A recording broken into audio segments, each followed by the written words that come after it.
તો આ તરફ જૂનાગઢની વાત કરીએ તો જૂનાગઢમાં એસઓજી દ્વારા કાર્યવાહી હાથ ધરવામાં આવે છે, જેમાં 3 લોકોની અત્યારે અટકાયત કરવામાં આવી છે। એસઓજીએ ડ્રગ્સ સાથે 2 યુવતી સહિત 3ને ઝડપી પાડ્યા છે। માંગરોળમાં ડ્રગ્સની સપ્લાય કરે તે પહેલા જ ધરપકડ કરવામાં આવી છે।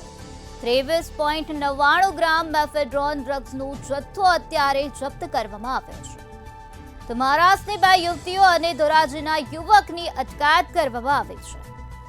બાઇક પર યુવક અને યુવતીઓ જતા હતા ડ્રગ્સની સપ્લાય કરવા માટે, ત્યારે તેઓને ઝડપી પાડવામાં આવ્યા છે। કુલ 3 લોકોની અટકાયત કરવામાં આવી છે, જેમાં 2 યુવતી પણ સામેલ છે।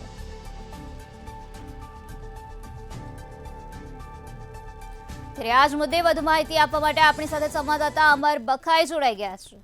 જે અમર, જૂનાગઢમાં એસઓજી દ્વારા કાર્યવાહી હાથ ધરવામાં આવે છે, 3 લોકોની અટકાયત કરવામાં આવી છે, શું છે આ સમગ્ર મામલો? ચોક્કસ કે જે રીતે દિવસે ને દિવસે યુવાનોને ડ્રગ્સના નશામાં ઘૂસડવાનું કામ જે રીતે થઈ રહ્યું છે ને તેને રોકવા અને યુવાનોને ડ્રગ્સમાંથી બહાર લાવવા માટે જિલ્લા પોલીસ સહિતની જે જિલ્લા પોલીસ વડા અને જેની ટીમો દ્વારા છે તે કામગીરી કરવામાં આવી રહી છે। 3 દિવસની અંદર બીજી વાર જૂનાગઢમાંથી ડ્રગ્સનો જથ્થો ઝડપાયો છે। 2 દિવસ પહેલા પણ એક યુવકને ડ્રગ્સના જથ્થા સાથે ઝડપી પાડ્યો હતો। આજે પણ વહેલી સવારે જૂનાગઢ એસઓજીની ટીમને એક બાતમી મળી હતી કે રાજકોટથી માંગરોળ તરફ છે તે 2 યુવતી અને એક યુવક આવી રહ્યા છે અને માંગરોળની અંદર ડ્રગ્સનું સપ્લાય કરવાના છે। તે બાતમીના આધારે જ જે જૂનાગઢ માંગરોળ રોડ છે ત્યાં માનખેત્રા નજીકથી એસઓજીના સ્ટાફે 2 યુવતી અને ધોરાજીના એક યુવકની ધરપકડ કરી છે, જેમાં 23.99 ગ્રામ મેફેડ્રોન ડ્રગ્સનો જથ્થો છે તે મળી આવ્યો છે।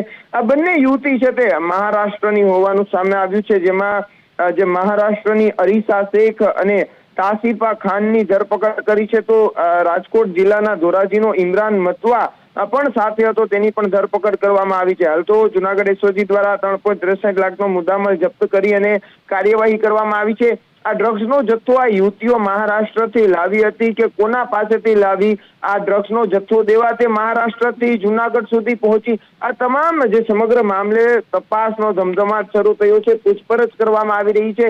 માંગરોળની અંદર કોને ડ્રગ્સ દેવા આવ્યા હતા તે સમગ્ર મામલે છે તે હાલ એસઓજી દ્વારા પૂછપરછ શરૂ કરવામાં આવી છે।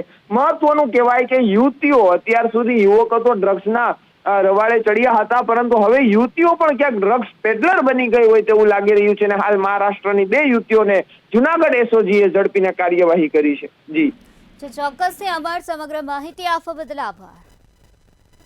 યુવતીઓ પણ ડ્રગ્સ પેડલર બની ગઈ છે, કારણ કે 2 યુવતીની અત્યારે અટકાયત કરવામાં આવી છે। આ સાથે એક યુવકની ધરપકડ કરવામાં આવી છે। ઇમરાન મતવા અને તાસીફા ખાનની ધરપકડ કરવામાં આવી। મહારાષ્ટ્રની 2 યુવતીઓ અને ધોરાજીના યુવકની અત્યારે અટકાયત કરવામાં આવી છે।